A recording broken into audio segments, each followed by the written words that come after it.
Okay guys, so let's get started. Where you should be by week 3. By now, you should be starting to get into better eating habits with either your intermittent fasting or your macro tracking. If you are following the IF dieting plan, you should almost definitely be keeping within your 6 to 8 hour window. Drinking plenty of fluids such as water, sugar-free juices or herbal teas.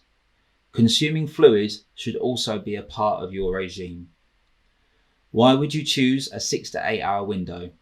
Well, this should be your goal when it comes to intermittent fasting.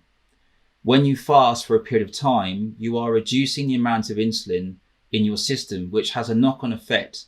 So your body is getting the chance to use fat stores instead of the energy from food that you eat. It also helps you to eat in a better habitual manner, as it allows you to consume food within a time frame.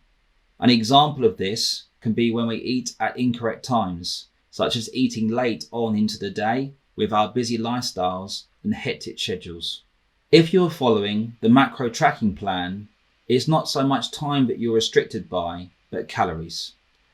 By now, you have started to track your calories each day and begun to drop the amount of calories you should be consuming per week.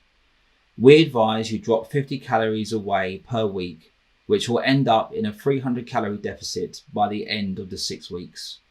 You must drop your calories to affect your macro intake. Do not drop your calories below 50, as this is too much of a deficit and will force muscle to drop instead of fat.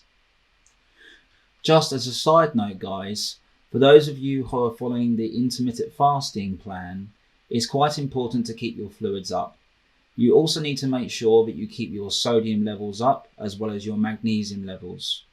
If you are finding it hard to stick within a window, it doesn't matter too much that your times change. So for example, you may want to eat from 11 AM till 7 PM, but then the next day you may find that eating from 10 AM till 6 PM is better for you.